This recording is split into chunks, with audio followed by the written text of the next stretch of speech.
Another sakitan na naman for today's video. Pero syempre, tolerable yan. Hindi naman siya masyadong masakit para sa akin. And naniniwala ako sa kasabihang no pain, no gain talaga. So, para yan sa aking face. So, hi mga be!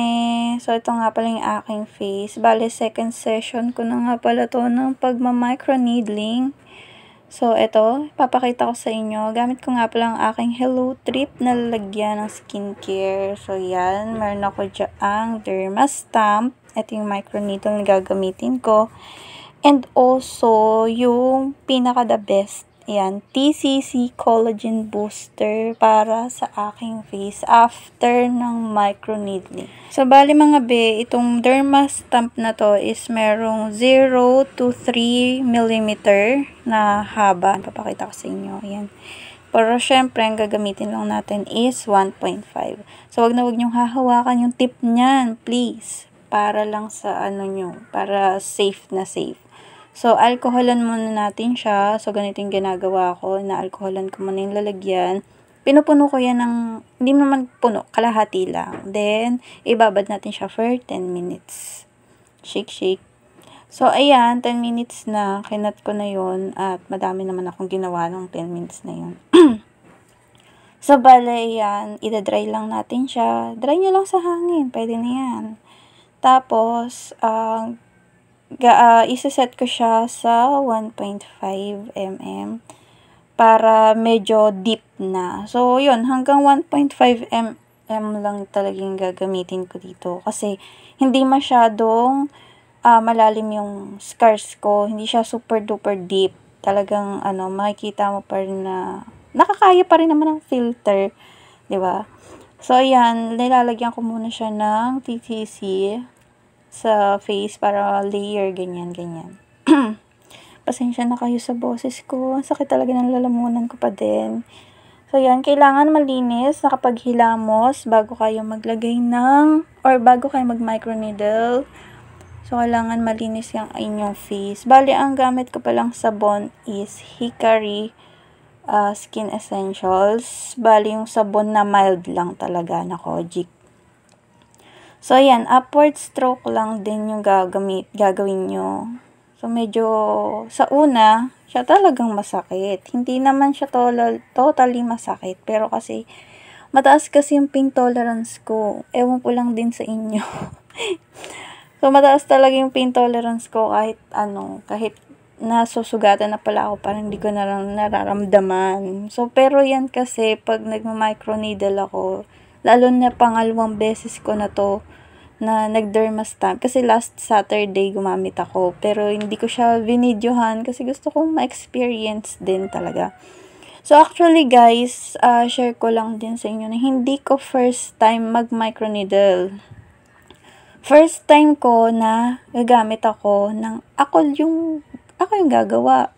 So before kasi Dermastamp, kasi year 2016 yata yun. Oo, 2016. So, bali, nagpa-derma roller ako dito sa amin. Dito sa Silang. And then, syempre, may gumagawa sa clinic kasi talaga ako nagpa-derma. And umabot ako ng kulang-kulang 13K. 5 sessions lang yung nagawa ko. Kasi nga, nabuntis ako. Hindi naman po pwedeng mag-microneedle ng jaundice.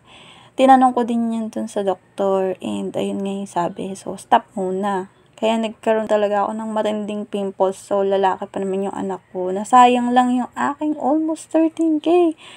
So buti na lang may ganito na pwedeng ikaw din yung gumawa, wala masyadong kasi doon is merong kang, anong tawag dito, ida-derma ka muna, lilinisin yung face mo, ganan. So, ayun nga pala, additional ko din sa inyo, kailangan okay yung skin barrier nyo. So, iwasan nyo yung mga pimples. Iwasan nyo yung mga pimples na padaanan. So, kung makikita nyo yan, mga yung sa akin is mga peklat na lang yan. Pero yung may pimple ako sa baba at isang pimple sa noo, hindi ko siya papadaanan. So, sa kabila naman, so, maganda kasi yung medyo deep ka talaga mag-press. Yan. So, mas masakit, mas madiin, para sa akin mas masarap. Ewan ko ba? Ang gustong-gusto ko talaga na tinutusok-tusok yung aking face. So, ulitin ko ha, kailangan malinis yung face. Hindi kayo nagpapalit balat, hindi kayo gumagamit ng rejuvenating set. Tigil muna. So, 'di ba nagamit ako ng Hikari, pero nag-stop muna ako kasi nga gusto kong kumapal-kapal yung aking face bago ako gumamit ng microneedle kasi baka ma-irritate. Oo. Kasi mai-irritate naman talaga yan kapag ang skin mo is nagpapalit balot ka. Tapos, gagamit ka pa ng microneedle. So, baka worst ang mangyayari sa face mo. Hindi, imbis na paganda ka, baka patsa ka. Di ba? So, ang hirap naman din ng ganun. So, kailangan fresh yung iyong face. Hindi ka nagamit ng iba. Kasi ako, nag-stop ako matagal. Parang 2 weeks yata ako nag-stop. Tapos, puro sabon-sabon lang. Pero nagamit pa rin ako ng sunscreen, syempre. So, yung mahalaga natin, sunscreen. Turn nyo pala mag-microneedle. Bale, kinabukasan, huwag kayo maghihilamos ng face. Huwag kayo mag-wash ng face. Ako kasi yung ginagawa ko is 48 hours. Wala talaga. So, babad ko lang talaga yung collagen ko after nyan. And then, pagkatapos naman nun, yun, babalik ulit ako sa skincare ko. Hindi naman kasi ako nagme-makeup, mga be. So, ang lagi ko lang ginagamit is yung Hikari sunscreen. Nagto-toner din ako, syempre. Pero, dapat naka 48 hours na. So, yan. Tapos na ako mag-microneedle. Ang dami kong daldal, pero ang bagal ko magsalita. So, after ko naman magtusok-tusok dyan, syempre, damihan ko na yung TCC. Ito talaga yung the best para sa akin, yung paglalagay ng booster. Yan. Huwag nyo didikit yung pinaka-glass. Glass yun eh. Ang ganda nga ng pagkakagawa nitong TCC. Kasi, glass yung pinaka-dropper niya. Ewan ko lang din sa iba, baka glass din naman. Pero first time ko kasi itong collagen booster. First time kong gumamit ng serum, sa totoo lang. So, ayun lang. Sana may pulot kayo, Charing.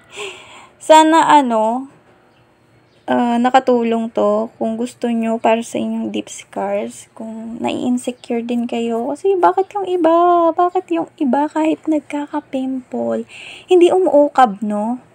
Hindi siya nagiging deep, unlike dun sa sa face ko. Siguro kasi before kasi nagpa-derma ako.